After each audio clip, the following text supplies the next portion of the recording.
to Spiderwick Book 4, The Ironwood Tree.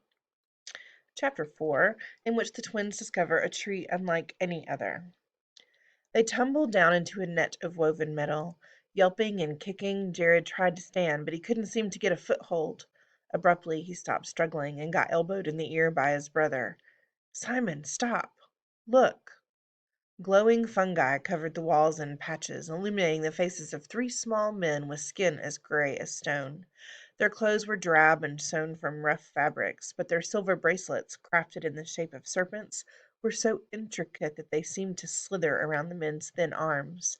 Their collars were woven with golden threads beaten so fine that they might have been cloth, and their jeweled rings were so lovely that each of their dirty fingers gleamed. "What have we here?" "Prisoners," said one with a voice like gravel. "Seldom have we any live prisoners." "Dwarves," Jared whispered to his brother. "They don't seem very hi-ho, hi-ho," Simon whispered back.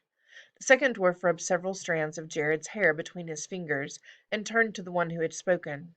"Not very extraordinary, are they? The black of their tresses is dull and plain. Their skin is neither smooth nor pale as marble. I find them ill-made. We could do far better." Jared scowled, not sure what the dwarf meant. Again he wished for the guide. He remembered only that dwarves were great craftspeople, and the iron that hurt other fairies didn't bother them. His knife would have been useless, even if it hadn't been confiscated.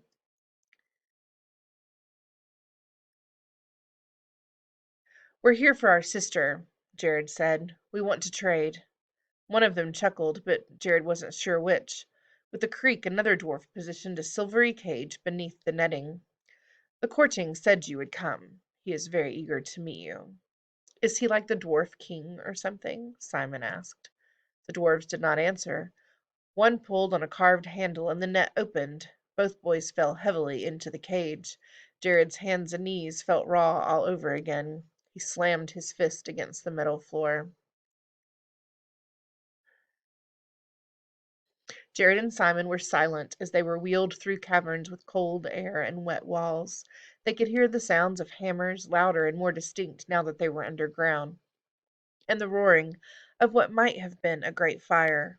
Overhead in the gloom, patches of dim phosphorescence showed the tips of large stalactites hanging above them like a forest of icicles. They passed through a grotto where bats shrieked from above, and the floor was dark and rank with their droppings. Jared tried to contain a shiver. The deeper they went, the colder the cavern became. Sometimes Jared saw shadows shift in the gloom and heard an erratic tapping. As they moved through a narrow corridor past dripping columns, Jared breathed in the damp mineral scent with relief after the stink of the bats. The next chamber seemed to be filled with dusty piles of metal objects. A golden rat with sapphire eyes darted out of a malachite goblet and watched them pass. A silver rabbit lay on its side, a winding key around its neck, with a single bud of a platinum lily opened, then closed, then opened again. Simon looked at the metal rat with longing. Then they moved into a large cavern where they saw dwarves carving statues of other dwarves into the granite walls. The sudden brightness of the lantern light stung Jared's eyes, but as he passed the dwarves he thought he saw one of the carving's arms move. From there they moved into an enormous space where a massive tree grew underground. The thick trunk reached up until it was lost in the shadows, branches forming a canopy over them.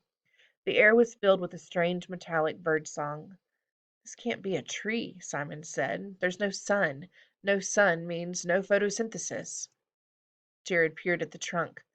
"It's metal," he said, realizing that the leaves were all of beaten silver. High in the tree, a copper bird beat its mechanical wings and stared down with cold jet eyes. "The first ironwood tree," said one of the dwarves. "Behold, mortals, a beauty that will never fade." Jared looked up at the tree with awe, amazed by how one metal had been forged as rough as bark and twisted into branches, while another was as delicate as filigree. Each silver leaf was unique, veined and curled like a real one.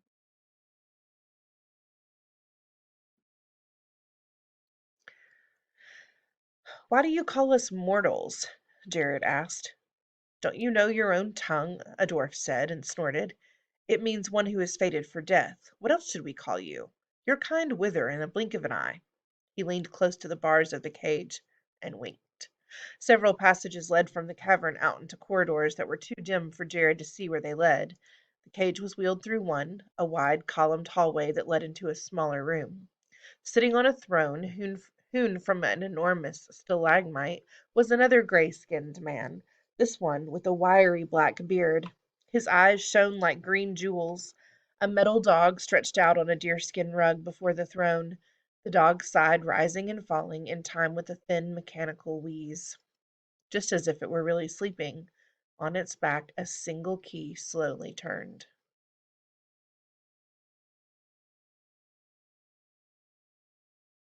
Around the throne were other dwarfs, all of them silent. "My lord Courting," said one of the dwarfs, "it is as you said. They have come looking for their sister." The Courting stood. "Mulgarath told me you would come. How fortunate you are to be here. How honored that you will see the beginning of the end of human rule." "Whatever," Jared said. "Where's Mallory?" The Courting scowled. "Bring her," he said, and several of the dwarfs immediately shuffled off. "You would do well to watch what you say. Mulgarath will soon reign over the world, and we, his loyal servants, will be at his side. He will strip the land bare for us, and then we will build a glorious new forest of ironwood trees. We will rebuild the world in silver and copper and iron." Simon crawled to the edge of the cage. "It doesn't make any sense. What are you going to eat? How are you going to breathe without plants to make oxygen?" Jared smiled at Simon. Sometimes it wasn't so bad having a know-it-all for a twin brother. The courting scowl deepened. "Do you deny that we dwarfs are the greatest craftspeople you have ever seen? You need only to look at my hound there to see our superiority. His silver body is more lovely than any fur. He is faster, he needs no food, and he neither drools nor fawns." The courting nudged the dog with his foot. The dog turned and stretched before resuming its wheezy sleep. "I don't think that's what Jared was trying to say. Excuse me. I don't think that's what Simon was trying to say," Jared began, but he was interrupted by 6 dwarves entering the room, a long glass box on their shoulders. "Mallory!" Jared stared with a sinking feeling in his stomach. The case looked like a coffin. "What did you do to our sister?" Simon demanded. He looked pale. "She's not dead, is she?" "It's the opposite," said the dwarf lord with a smile. "She will never die. Look more closely." The dwarf set down the glass cage on an ornately sculpted stand beside Jared and Simon's cage. Mallory's hair had been arranged and hung in one long braid, snaking past her waxy pale face. A circlet of metal leaves rested above her forehead. Her lips and cheeks were rouged, as red as a doll's, yet her hands held the hilt of a silvery blade. She had been dressed in a white gown of frothy lace. Her eyes were closed, and Jared was almost afraid that if she opened them, they would be made of glass. "What did they do to her?" said Simon. "It doesn't seem like Mallory at all." "Her beauty and youth will never fade," said the courting. "Out of this case she would be doomed to age, death, and decay, the curse of all mortals." "I think Mallory would rather be doomed," said Jared. The dwarf lord snorted. "Suit yourself. What have you to give me for her?" Jared reached into his backpack and brought out the towel-wrapped book. Arthur Spiderwick's Field Guide. He felt a twinge of guilt at the lie, but ruthlessly quashed it. The courting rubbed his hands together. "Excellent. Just as was anticipated. Let's have the book." "You'll give my sister back to me?" "She'll be yours." Jared held out the fake field guide, and one of the dwarfs snatched it through the bars. The dwarf lord did not even bother to look at it. "Take this fine cage to the treasure room and put the glass case beside it." "What?" Jared said. "But you wanted to trade." "We have traded," the courting said with a sneer. "You bargained for your sister, but you never bargained for your freedom." "No, you can't." Jared banged his hands on the bars, but it did not keep the dwarfs from pushing their moving prison out into a dark corridor. He couldn't look at Simon. After all his yelling at his brother, it was he who was the stupid one, he who hadn't been clever enough. He felt tired and worn out, small and pathetic. He was just a kid. How was he supposed to find a way out of this?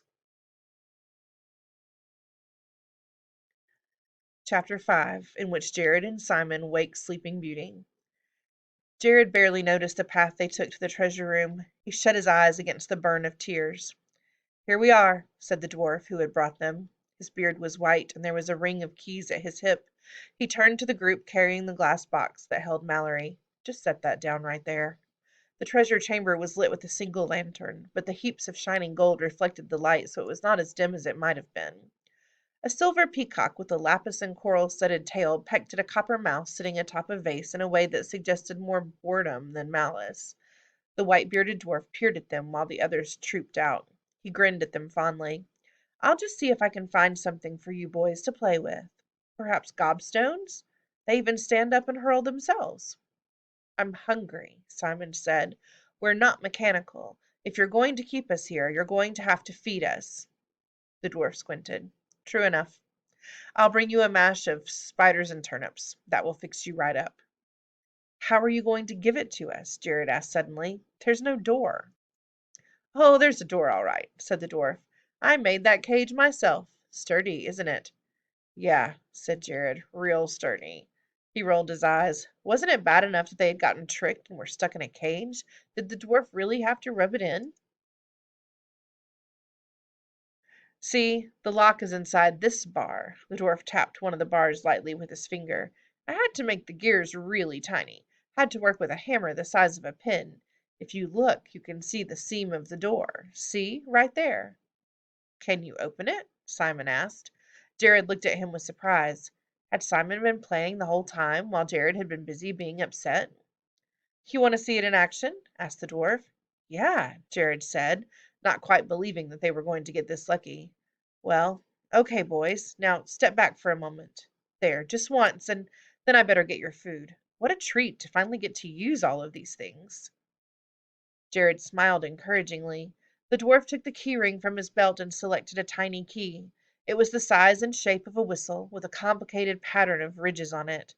He inserted it into one of the bars, although Jared couldn't see the hole from their side of the cage. With a twist of the dwarf's wrist, clicks, clunks, whirs, and whizzing noises came from the whole rail. There, the dwarf pulled on the bar, and a front section of the cage swung open on hidden hinges. But just as the boys were moving forward, the dwarf quickly shut it. "Wouldn't have been as much fun if you hadn't at least tried to escape." He chuckled, moving the hook of the key ring back on his belt. Jared darted his hand out and grabbed for the key ring at the same time. The keys clattered to the floor. Simon scooped them up before the dwarf could. "Hey, no fair," said the dwarf. "Give those back." Simon shook his head. "But you have to. You're prisoners. You can't have the keys." "We're not giving them back," Jared said. The dwarf looked panicked. He walked to the edge of the hall and yelled, "Quick, someone! Send guards! The prisoners are escaping!" When no one came, he fixed Jared and Simon with a glare. "You'd better stay right there," he said, and he darted out into the hall, still calling for guards. Simon fitted the key into the door, and they jumped out of the cage. "Hurry, they're coming! We have to get Mallory." Jared gestured to her case. "There's no time," said Simon. "We'll come back." "Wait," Jared said. "Let's hide here. They'll think we ran away." Simon looked panicked. "Where?" "On top of the cage." Jared pointed to the solid silver lid of the cage. He scrambled on top of a nearby pile of loot and used it to climb up. "Come on." Simon climbed halfway and Jared hauled him onto the top. They had just enough time to curl up tightly before dwarves burst into the room. "They're not here either," one dwarf said. "Not in the hallway, not in any of the nearby rooms." Jared smirked against the cool metal. "Wind up the dogs. They'll find them." "Dogs," Simon mouthed to Jared as the dwarf shuffled out of the room. "What's the matter?" Jared smiled, giddy at the success of their plan. "You love dogs." Simon rolled his eyes and dropped to the floor, kicking a candelabrum and scattering a few pieces of hematite. He picked up one and tucked it in his pocket.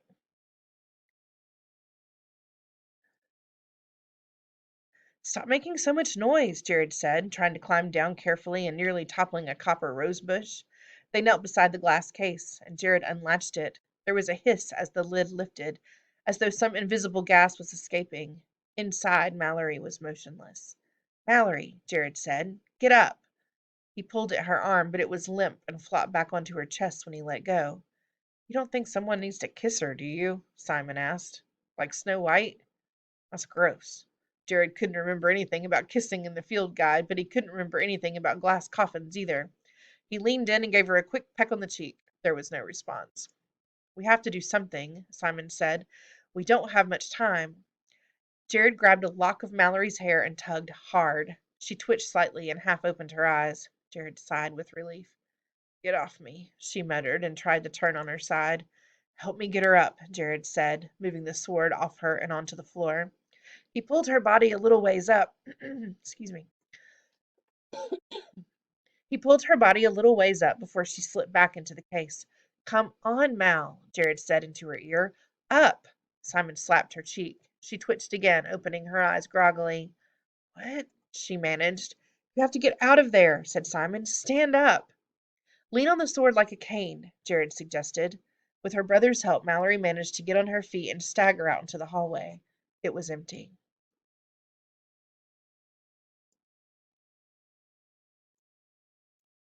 "For once," Simon said, "things are actually going our way." Just then they heard the distant sound of hollow, metallic barking. Chapter 6, in which the stones speak.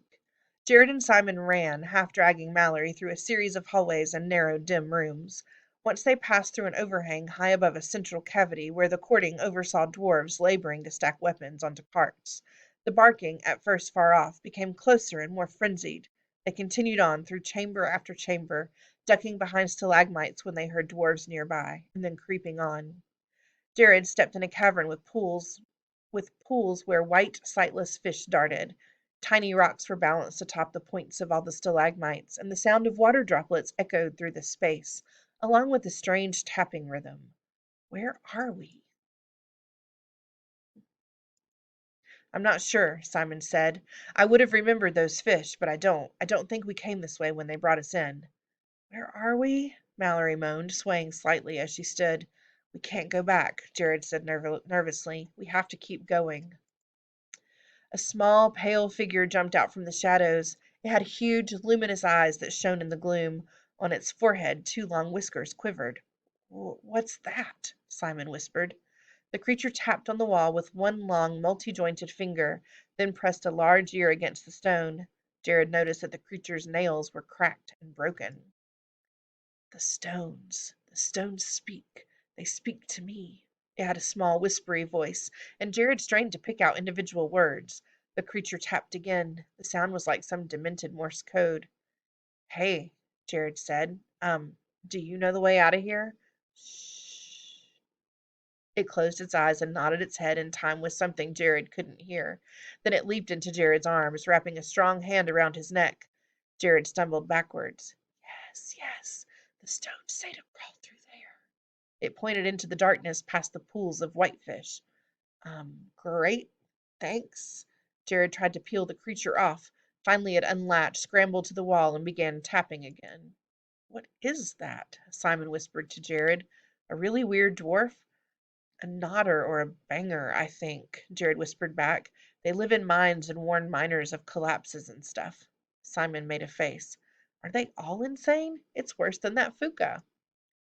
"For you, Jared Grace." The creature pressed a smooth, cold stone into Jared's hands. "The stone wants to travel with you." Thanks," Jared said. "We have to go now." He moved toward the dark place that the nodder banger thing had indicated. As Jared got closer, he thought he could make out a crevice. "Wait, how did you know Jared's name?" Mallory asked, moving slowly behind her brothers. Jared turned back, suddenly confused. "Yeah, how did you know my name?" he demanded. The creature rapped on the cave wall again, an uneven series of taps. "The stones tell me. The stones know all."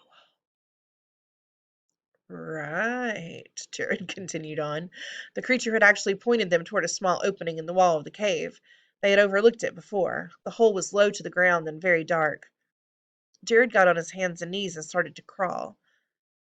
The cave floor was moist, and sometimes he thought he could hear a slither or a rustle just ahead of him.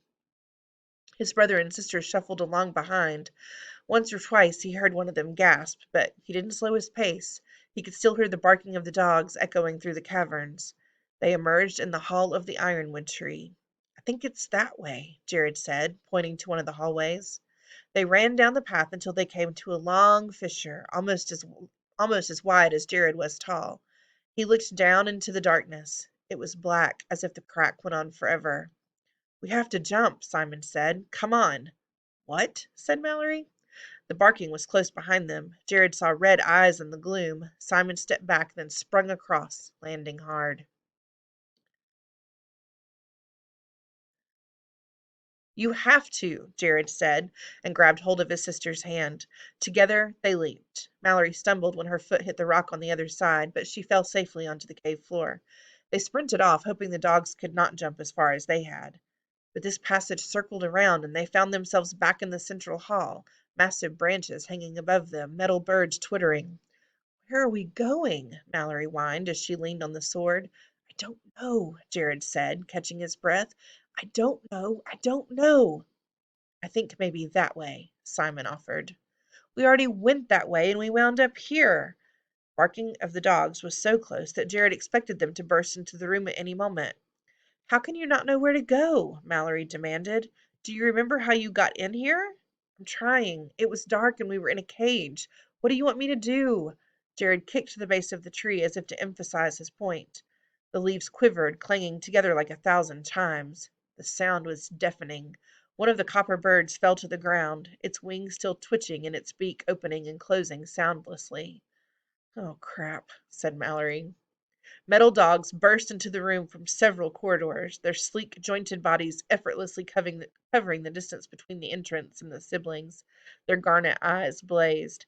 Climb! Jared yelled, hooking his foot on the lowest branch and reaching back for his sister's hand. Simon clambered up the rough iron bark. Mallory lifted herself dazedly. Come on, Mallory, Simon pleaded. She swung her leg onto a branch just as a dog lunged. Its teeth caught hold of the end of her white dress and ripped it. The other dog swarmed close, tearing the cloth. Jared threw the stone that he had been clutching in one hand. It flew past the dog's head and rolled ineffectually against the cave wall. One of the dogs bounded after the rock. At first, Jared thought that maybe the stone was magical. Then he noticed that the dog had carried it back in its teeth, metal tail wagging like a whip. Simon, Jared said, I think the dog is playing.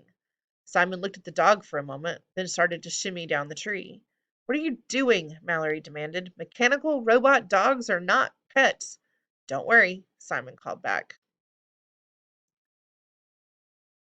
Those are big dogs. Simon dropped to the ground and the dog stopped barking suddenly, nosing him as though deciding whether or not to bite. Simon stood very still, watching him. Jared couldn't breathe. Good boys, Simon soothed, his voice shaking only slightly. Want to fetch? Want to play a game?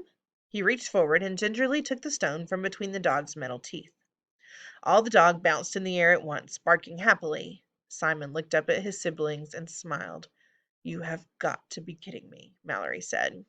Simon threw the stone, and all 5 dogs bounded after it. One snatched it up in its jaws and marched back proudly, the others trailing eagerly. Simon leaned down to pet their metal heads. The silver tongues lolled from their mouths. Simon threw the rock 3 more times before Jared called down to him.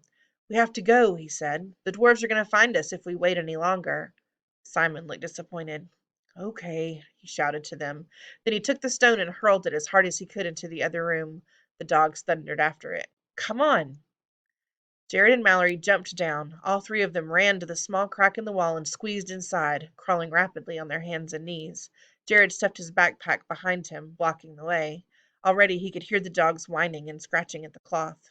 They felt their way in the dark, but there must have been a fork in the tunnel that they'd missed earlier, because this time there was a soft, warm light at the end of the corridor. They found themselves standing above the quarry on dewy grass. Dawn reddened the sky in the east.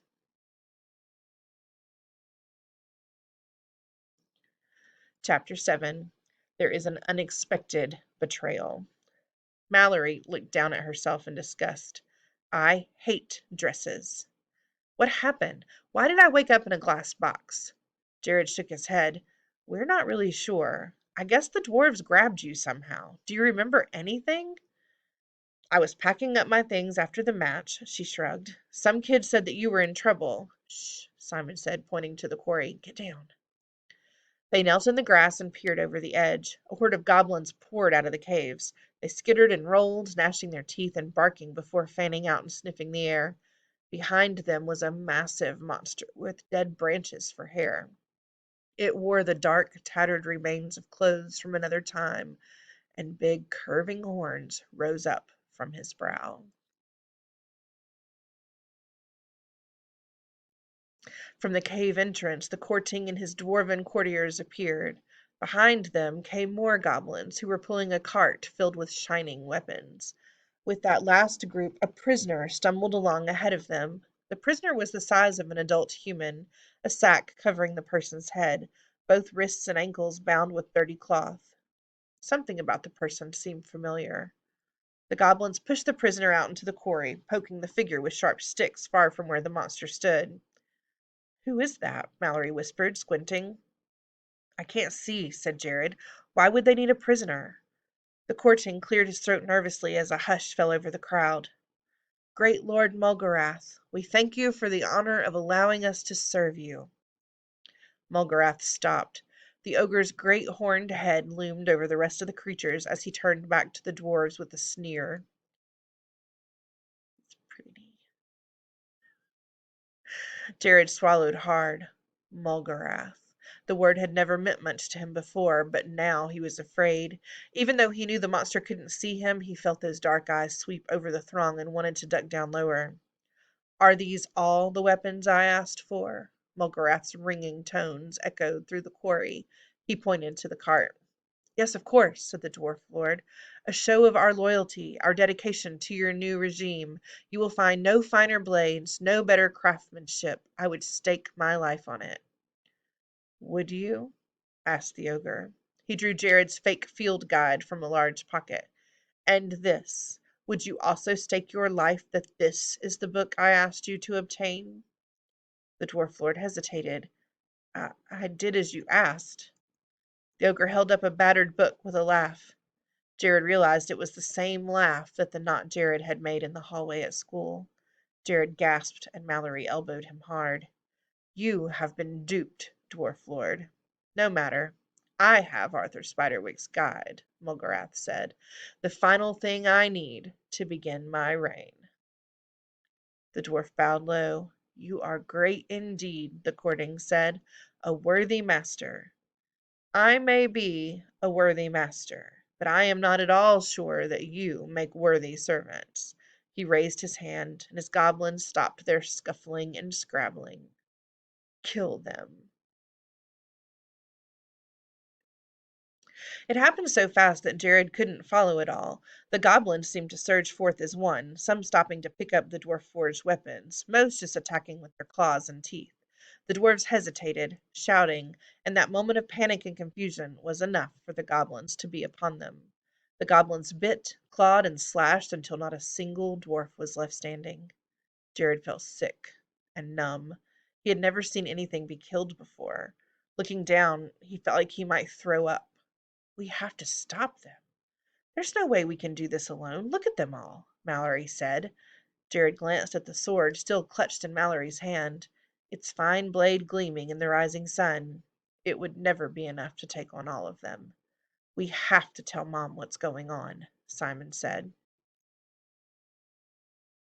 "She won't believe us," Jared said. He wiped the wetness from his eyes with his shirt sleeve and tried not to look down at the broken bodies in the quarry. "What if she doesn't believe us?" "We have to try," said Mallory. And so, with the screams of dwarves still echoing in their ears, the three Grace children started toward home. And that is the end of book 4.